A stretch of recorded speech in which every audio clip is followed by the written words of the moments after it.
pessoal, Eli Odilon da Academia Fiscal. Estamos aqui para mais uma mini aula aí na nossa intenção de ajudar todo mundo que esteja aí precisando e continuar estudando, né? A gente está disponibilizando desde a semana passada mini aulas de alguns cursos nossos, né?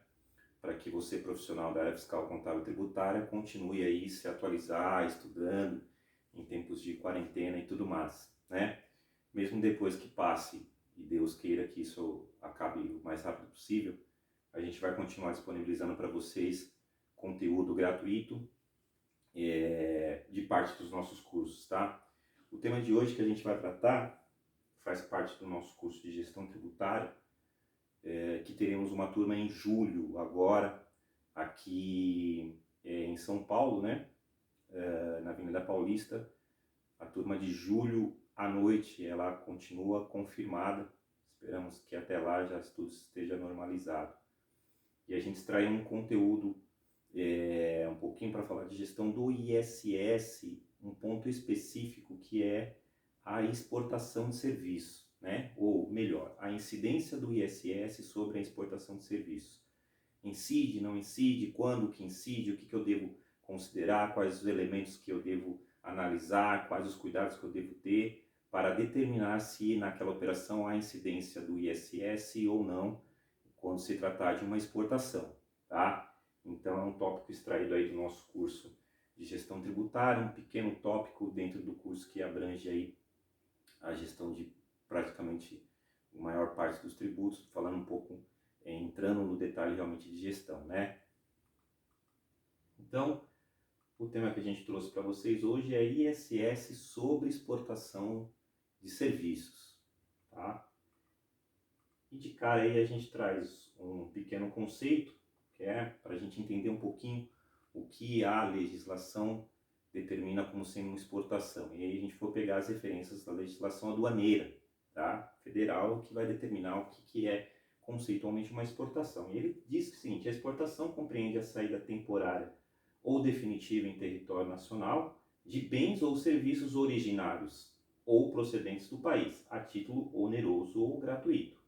Em geral, quando a operação tiver contrapartida financeira, esta deve ser representada, deve representar um ingresso de divisa, ou seja, pagamento em moeda estrangeira. Então, aqui o conceito de exportação, e aí a gente tem para fins cambiais, né, para fins aduaneiros e para fins contábeis, o que eu registro como sendo uma receita de exportação. A receita de exportação será quando eu tenho a saída de um produto ou serviço, no caso do nosso exemplo, que a gente vai tratar de serviço, quando eu presto um serviço para um tomador localizado no exterior e este efetua o pagamento em moeda estrangeira, né, em moeda conversível, euro, dólar, qualquer que seja. Tá? Então, para fins cambiais, aí eu tenho caracterizado uma operação de exportação. Eu presto o serviço ou vendo a mercadoria para quem está localizado num outro país, num outro território, e alguém me faz o pagamento através de moeda conversível.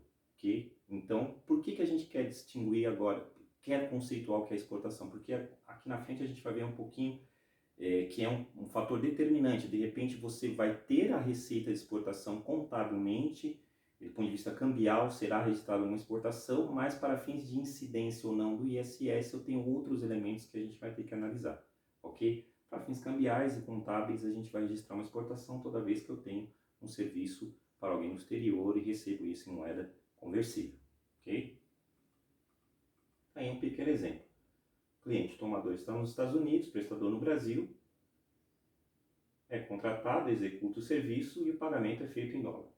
Perfeito, isso vai ser registrado como uma receita de exportação contabilmente, né? Do ponto de vista de câmbio, vai passar lá pelo Banco Central, pelas aprovações de câmbio, as remessas, né? Via Banco Central ou via operadora, e vai estar bem caracterizado que isso é uma receita de exportação. Agora, precisamos entender se essa será uma receita de exportação tributada para fins de ISS ou não.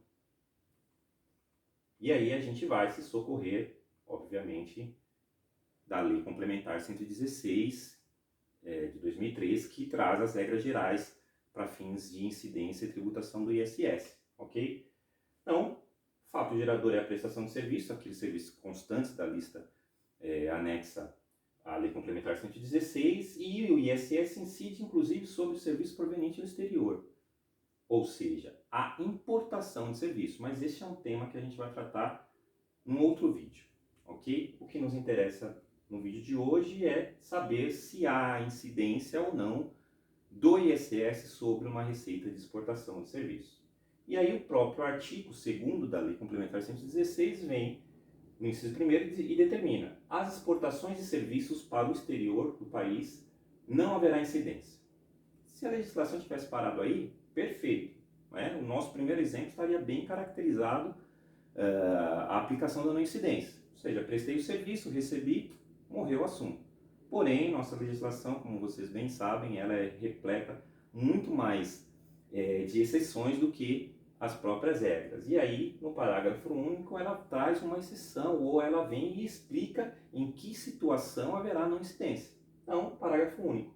Não se enquadram no disposto no inciso 1º, ou seja, não será considerado uma exportação para fins de não incidência do ISS, os serviços desenvolvidos no Brasil,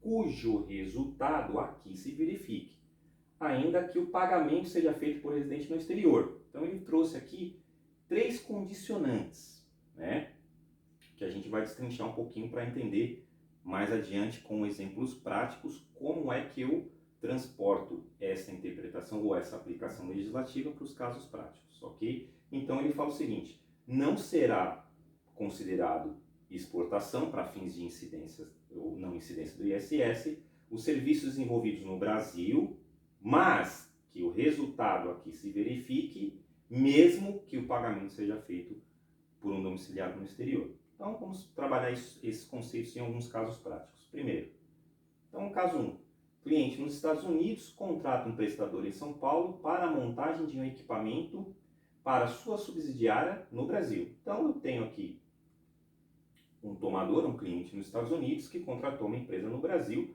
para fazer um serviço de montagem, porém ele pede que essa montagem seja feita nessa subsidiária americana que está aqui no Brasil.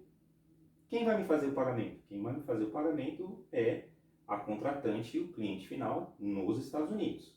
Onde eu vou realizar a montagem? Eu vou realizar a montagem na subsidiária americana aqui no Brasil. Tá? Como é que ele me paga? Como é uma operação cambial, ele vai me pagar em dólar. Então, eu posso chamar isso de uma exportação? Sim, para fins contábeis e para fins aduaneiros e cambiais, isso aqui é uma operação de exportação.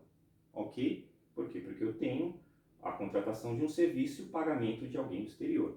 Vou registrar contabilmente como uma exportação, receita exportação. Para fins de incidência do ISS, aplico ou não aplico a não incidência? Então, o que eu vou analisar? Se o serviço foi desenvolvido aqui e o resultado econômico se verificou aqui. Então, quando a legislação vem aqui e fala cujo resultado aqui se verifique, é importante que a gente esclareça o que é este resultado, ok? O resultado que a legislação traz ali, e mais adiante a gente vai corroborar esse entendimento com a jurisprudência e com o próprio ato administrativo interpretativo do município de São Paulo, que a nossa referência aqui é o município de São Paulo, né?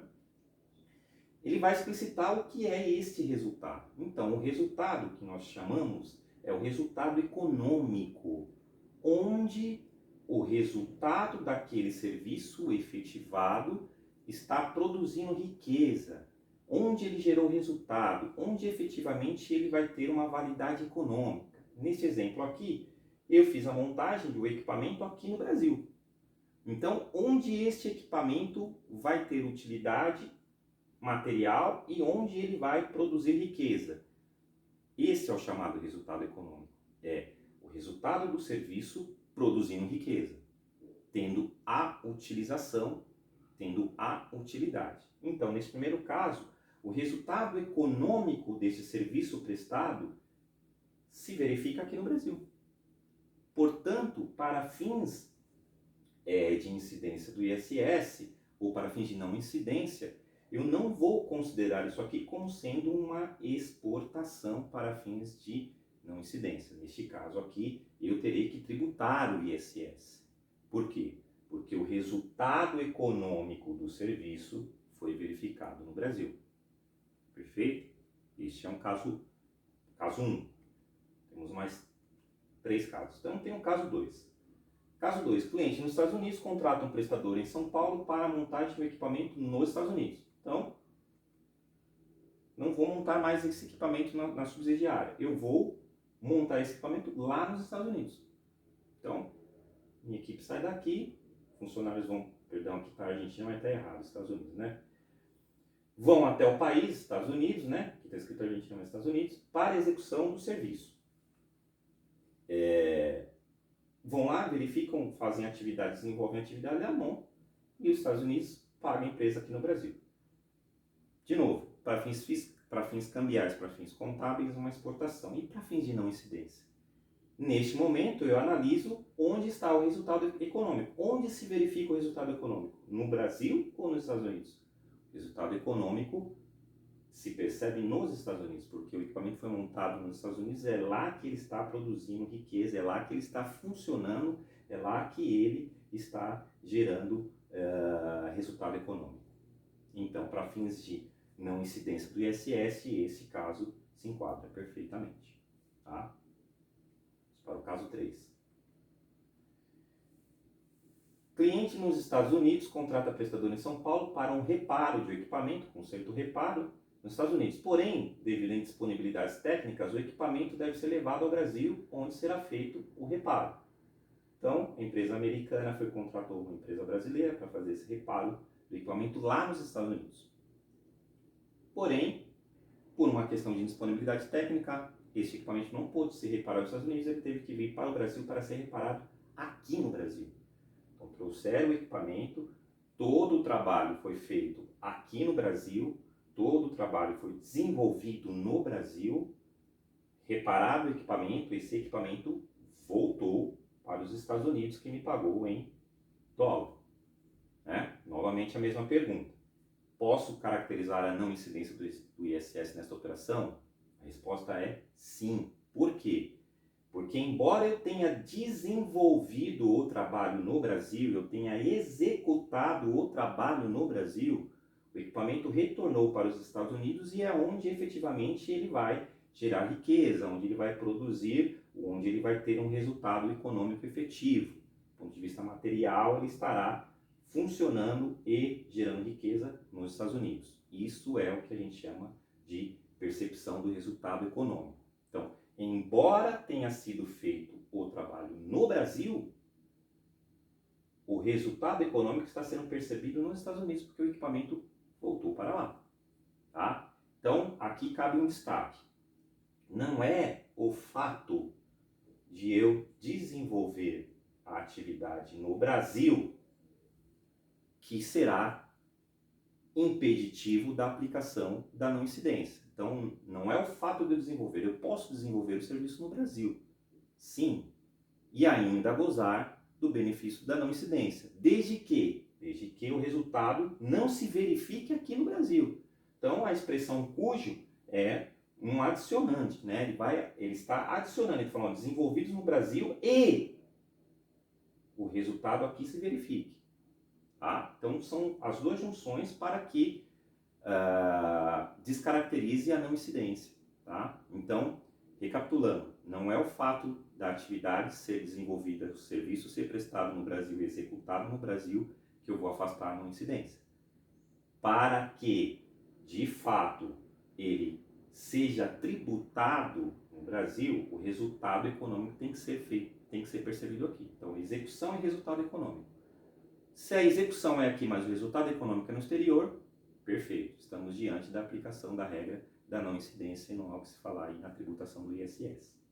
Tá? Vamos para mais um caso aqui, nosso último caso. Caso 4. Cliente nos Estados Unidos contrata prestador em São Paulo para a montagem de um equipamento lá nos Estados Unidos.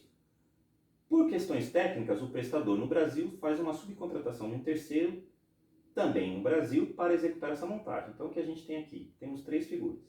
Primeiramente, essa empresa no Brasil é contratada para fazer esse serviço de montagem lá nos Estados Unidos. Eles vão lá fazer a montagem. Porém, por uma questão de indisponibilidade técnica, ela não consegue sozinha fazer esse tipo de montagem, especificação técnica, né? Aqui é um caso real. Todos os casos que a gente trouxe aqui são baseados em casos práticos reais do nosso dia a dia, como consultor, né? Trabalhando nas empresas, gerenciando equipes de empresas, a gente se depara com essas situações. Então aqui, esta empresa faz uma subcontratação de uma outra empresa brasileira, que vai para os Estados Unidos e executa também a montagem conjuntamente com esta empresa. Tá? Então, o que estamos diante dessa operação? Não é? Na verdade, aqui nós temos um desdobramento que caracteriza duas operações. Inclusive, no caso concreto, essa empresa foi objeto de fiscalização e foi, infelizmente, autuada porque ela considerou como sendo o serviço dela também ao amparo da não incidência. Tá? Por quê? Porque na interpretação dela, ela executou o serviço no exterior e o resultado econômico está no exterior. Mas tem a terceira condicionante da lei, que é: o pagamento foi feito em moeda estrangeira? Não. Por quê? Porque aqui eu tenho duas relações contratuais. Uma relação contratual, resultado econômico e execução perfeito verificado nos Estados Unidos, portanto aqui não incidência nesta operação, e uma segunda relação contratual em perímetro e território nacional. Portanto, nem do ponto de vista cambial ou contábil, aqui posso chamar isso de exportação. Lembra o primeiro slide que a gente falou, que é necessário para caracterizar uma exportação? A saída de produto ou de serviço para o exterior e o pagamento em moeda corrente, né? Ou pagamento em moeda conversível. Aqui o pagamento foi feito em moeda corrente. Por que foi feito em moeda corrente? Porque não é uma exportação, é uma subcontratação dentro do Brasil, né? Aqui no caso concreto foi dentro do próprio município de São Paulo, cuja natureza e a característica do serviço ele teve que executar no exterior. Porém, a relação contratual é em âmbito nacional. Então, temos duas operações. Uma amparada pela não incidência do ISS, porque de fato houve pagamento do exterior e houve a percepção econômica no exterior do resultado do serviço. E uma segunda operação, uma segunda relação jurídica aqui, contratual, que não irá caracterizar a exportação, ainda que a montagem seja feita no exterior. Perceberam a diferença? Então, já volto aqui. Na nossa conclusão, né, portanto, para caracterizar a não incidência do ISS sobre serviços de exportação, a gente precisa saber que é irrelevante o local de execução do serviço, se é no Brasil ou no exterior. Então, pouco importa se eu estou executando o serviço no Brasil ou se eu estou executando o serviço no exterior. Eu devo analisar o resultado econômico, onde é que o resultado do meu serviço está gerando riqueza, está produzindo resultado econômico. Se for no exterior, mesmo que eu execute o serviço no Brasil, eu estou sob o amparo da não incidência. E o pagamento, como a gente viu aqui no terceiro exemplo, no quarto caso, o pagamento tem que ser feito em moeda estrangeira para caracterizar a exportação. Senão, não é uma exportação de fato. Tá? Eli, onde você se baseia aí para dizer que o resultado econômico é isso que você está dizendo, explicando? Tá? Então, além da vasta doutrina e jurisprudência, vocês podem analisar, tem muita doutrina sobre o tema e jurisprudência também, eu trouxe aqui só duas e praticamente a gente, como segue aqui no município de São Paulo, o parecer normativo 416, que eu também super recomendo a leitura para que vocês se aprofundem no tema, dê uma olhada no parecer normativo 416 da Prefeitura de São Paulo, indicando que não haverá incidência do imposto municipal nas exportações de serviços sempre que a pessoa, o elemento material, o elemento imaterial ou o interesse econômico sobre o qual recai a prestação de serviço estiver localizado no exterior. Ou seja, a execução pode ser feita no Brasil, mas o resultado econômico, onde eu produzo riqueza, o elemento material e imaterial, o resultado daquele serviço for no exterior, eu estou sob o amparo da não incidência. Tá? E aqui um caso emblemático, uma pequena jurisprudência, uma emenda de uma jurisprudência, né? Ação declaratória de inexistência de relação jurídico-tributária. Competência para realizar a cobrança é do local da prestação do serviço. Projeto de construção de campo de golfe. Natureza intelectual do serviço prestado. Atividade desenvolvida nos Estados Unidos da América. Lei municipal não pode alcançar fato gerador ocorrido no exterior. Recurso de apelação provido, ônus de sucumbência invertido. O que ainda o município teve que pagar para o contribuinte às custas judiciais. Esse é um caso em que a empresa foi contratada para desenvolver o projeto de um campo de golfe nos Estados Unidos, para um cliente nos Estados Unidos. Foi desenvolvido, o campo de golfe foi construído nos Estados Unidos, ou seja, o resultado econômico está nos Estados Unidos, e mesmo assim a empresa foi autuada. Tá? E reverteu a situação, porque ali de fato não se caracterizou a relação jurídica tributária, haja vista que o resultado econômico está no exterior, portanto, sob o amparo da não incidência. Perfeito? Aqui foi um pouquinho do que a gente discute bastante na questão de gestão tributária, né? De gestão, os pontos polêmicos, os pontos mais complicados da legislação dos tributos dentro do nosso curso de gestão tributária. Uma pequena demonstração do que a gente tem lá. Próxima turma, julho à noite, Avenida Paulista, tá? Serão 9 dias de curso, total de carga horária aí bem bacana, para a gente discutir bastante o tema de gestão tributária. Perfeito? E aí, eu estou deixando aí também na descrição, nos comentários, o nosso site com a agenda atualizada dos cursos, todos aí a partir de maio em diante, pedindo a Deus e orando a Deus que toda essa situação logo se desfaça, né? E se você gostou da nossa mini aula, coloca aí, deixa no comentário alguma referência que você queira ver num outro vídeo. Estamos lá no LinkedIn também, ajuda a gente pra caramba se vocês derem uma força lá no LinkedIn também, ok? E aqui no YouTube, tá? O nosso WhatsApp, os nossos contatos estão aí à disposição e vejo vocês no próximo vídeo, tá bom? Um abraço!